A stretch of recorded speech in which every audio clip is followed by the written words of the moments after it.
Hamatzot, la festividad del pan ácimo, conocida como la fiesta de los panes sin levadura, tiene prohibición en la Torá de consumir durante los 7 días de la festividad alimentos leudados.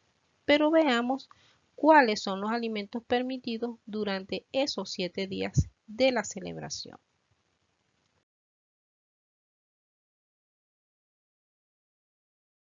Debemos considerar que existen leudantes no biológicos que son permitidos durante estos 7 días de la celebración. Recordemos que la levadura es un leudante biológico y es el que está prohibido durante esta festividad. Sin embargo, existen en el mercado leudantes químicos como el bicarbonato de amonio y el bicarbonato de sodio. Ambos, cuando se utilizan en las preparaciones, al someterse a altas temperaturas a partir de los 60 grados centígrados, se descomponen en gas carbónico y carbonato de sodio. Esto permite que cualquier preparación a la que se le ha añadido estos leudantes químicos puedan crecer. Y diría mal llamados leudantes porque realmente no tienen levadura. Se les indica o se les conoce como leudantes porque producen un crecimiento de la preparación. Sin embargo, no se puede considerar leudado porque no es por efecto de la levadura, sino por efecto de un agente químico, en este caso, ambos productos como el bicarbonato de amonio y el de sodio. También disponemos de leudantes físicos, es decir, que generan ese proceso de crecimiento una vez que se prepara cualquier producto alimenticio. ¿Cuáles son esos leudantes físicos? Los que se utilizan al batir o amasar, es decir, si hacemos una preparación y aplicamos fuerza a través de una batidora o al batir manualmente, eso va a permitir que se acumule aire en la preparación y al someter a cocción el vapor de agua que esté atrapado en la preparación genera la salida de ese vapor en el horneado o en la cocción y eso permite el crecimiento de esa preparación. Tenemos algunos ingredientes como los huevos que se pueden incorporar a las preparaciones. Los huevos específicamente se baten las claras previa elaboración de cualquier preparación que vayamos a realizar y ese batido de las claras, una vez incorporado a la preparación, ayuda en ese crecimiento de la preparación. Es decir, que ambos recursos, tanto los leudantes químicos como los leudantes físicos, se les denomina así por el crecimiento que generan en la masa o en la preparación, pero que no están prohibidos porque no se da ese crecimiento por efecto de las levaduras.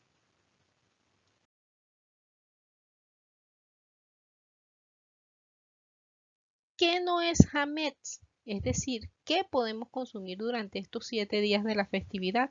En realidad podemos consumir una amplia gama de alimentos. Tenemos todo tipo de carnes, carnes rojas, carnes blancas, pescado, huevos, frutas, vegetales, tubérculos, raíces, los cereales, maíz, arroz y quinoa, las oleaginosas y leguminosas, los productos lácteos, especias naturales. Todo esto está permitido durante la celebración. Es muy importante considerar que estos alimentos no se pueden preparar en utensilios hametz, es decir, que en aquellos utensilios que se hayan utilizado para preparaciones con levadura no se pueden utilizar para esta preparación. Por lo tanto, la preparación previa a la celebración de Hamatzot nos indica que debemos preparar también nuestros utensilios. Normalmente se debe disponer de vajillas y utensilios separados para estos días de la festividad. Pero cuando no se dispone de ellos, se debe esterilizar los utensilios, las vajillas, y en caso de no poder esterilizarse, como la levadura es un leudante biológico, es decir, un microorganismo vivo que puede eliminarse con la aplicación de sustancias de esterilización o de higienización, en este caso se puede utilizar el cloro, es decir, o se aplica agua caliente o se aplica cloro para el lavado, limpieza y desinfección de los utensilios que se van a utilizar en la preparación de las comidas durante los 7 días de Hag Hamatzot.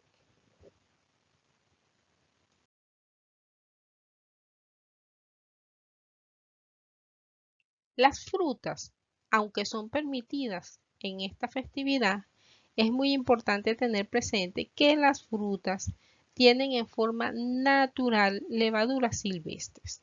Por lo tanto, cuando las frutas entran en un avanzado estado de madurez o cuando están fuera de refrigeración, sobre todo frutas cítricas como la piña, el tomate, que es un vegetal que también es un fruto que tiene un gran contenido de levadura, ellos inician un proceso de fermentación.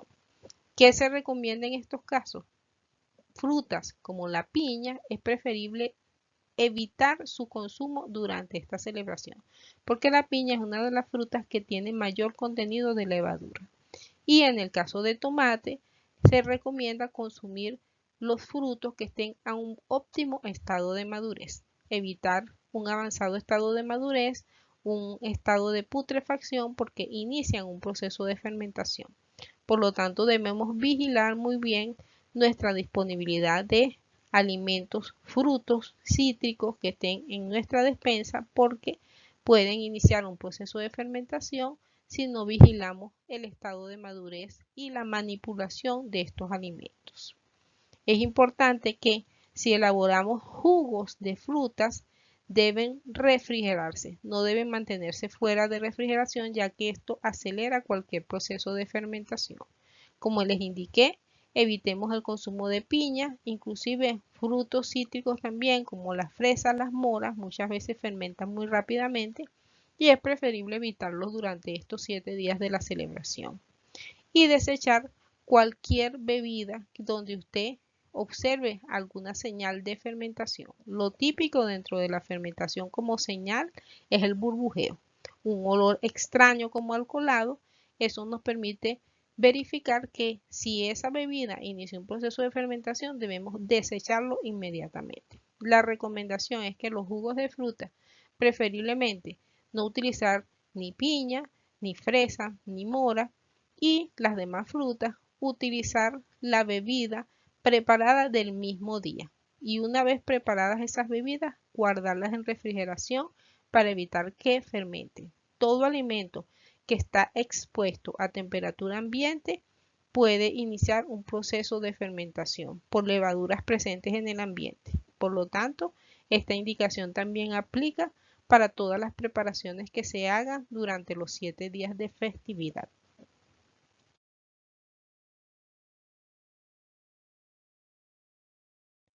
Dentro de los cereales permitidos durante estos 7 días, tenemos el arroz, el maíz y la quinoa.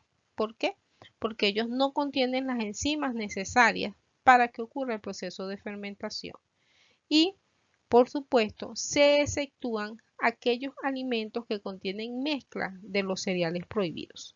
Tenemos un ejemplo muy típico dentro del proceso industrial de ciertos productos, por ejemplo, las harinas. Tenemos muchos productos en el mercado que utilizan mezclas de harinas. Tenemos en el país el caso de la harina pan, que indica en su etiquetado que puede contener trazas de trigo. Y esto ocurre porque dentro de la industrialización de este producto se utilizan mezclas de harina, trigo, maíz, y por lo tanto esta harina no es la más recomendada para el consumo durante los 7 días de la festividad. Sin embargo, conociendo la actual situación que estamos viviendo por la cuarentena, la pandemia mundial, si es el único producto que usted tiene en su casa, le recomendamos que prepare exclusivamente lo que va a consumir y que hornee, que prepare las arepas durante 18 minutos antes de que vaya a fermentar. Es decir, prepare, hornee, cocine antes de que hayan transcurrido 18 minutos y solamente prepare lo que va a consumir en el momento. ¿Qué hacer si no tengo matzá? Es posible que no tenga matzá en su casa para celebrar la Pascua. que no haya tenido tiempo o no haya tenido los recursos. En este caso, si no tiene matzá, puede también utilizar el casabe. El casabe es un pan ácimo, no tiene levadura y por lo tanto lo puede consumir durante estos 7 días. Si no tiene ninguno de los dos recursos, pues puede hacer pan de arroz, puede hacer pan de maíz, la misma arepa delgada, tostada, puede utilizarse para estos días sin ningún inconveniente porque no son hametz, son alimentos permitidos.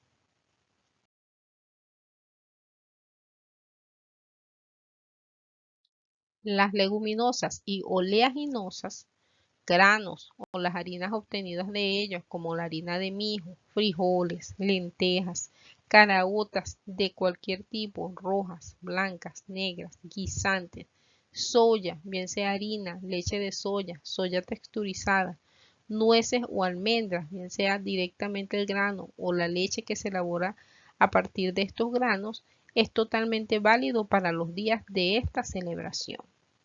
Es importante considerar que los granos tienen normalmente en su composición ácido fítico, fitatos, y ellos son los que producen ese particular olor cuando vamos a elaborar estas preparaciones. Cuando dejamos en remojo, ellos tienen un olor característico, un cierto burbujeo, pero eso no es fermentación. Eso es por los fitatos presentes en este tipo de alimentos. Por lo tanto, son permitidos durante la celebración de esta festividad. En cuanto a las bebidas, es importante tener presente que hay un grupo de bebidas gaseosas autorizadas por el sector rabínico y que está aprobado, ya que las bebidas gaseosas o estas bebidas gaseosas aprobadas no tienen levadura. Este burbujeo que nosotros observamos en las bebidas gaseosas se debe al dióxido de carbono y no a la fermentación. El dióxido de carbono es parte de los ingredientes que se utilizan en la elaboración de las bebidas gaseosas y se añade al final de su elaboración. Pero ese burbujeo no es por fermentación, sino por el dióxido de carbono. Sin embargo, en cuanto a bebidas, nosotros tenemos toda una gama de opciones para estos días de la festividad. Podemos tomar infusiones, rosa de Jamaica, cualquier tipo de bebida, inclusive limonada, naranjada. Es decir, tenemos una gama de opciones y podemos utilizarlas, que inclusive son bebidas más sanas y económicas. Queda de nuestra parte escoger qué tipo de bebida vamos a tener durante esos días de la festividad.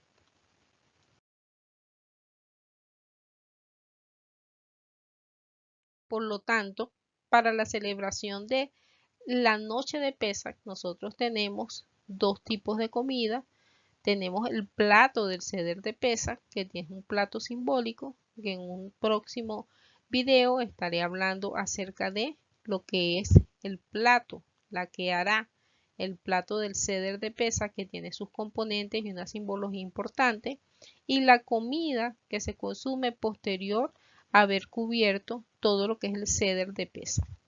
Todos estos aspectos estarán ampliados en una próxima edición de un video en el cual se les explicará cuáles son los componentes de la cena de Pesach, por qué se utilizan, qué simbología tiene y en cuanto a la preparación se les entregará un material con algunas recomendaciones. Ya tenemos cuáles son los alimentos prohibidos, cuáles son los alimentos permitidos y queda de nuestra parte escoger la gama de opciones que tenemos para hacer una celebración acorde a lo indicado en la Torá y que podamos eliminar la levadura de nuestra mesa tanto la noche de Pesach como los 7 días de Hag HaMatzot.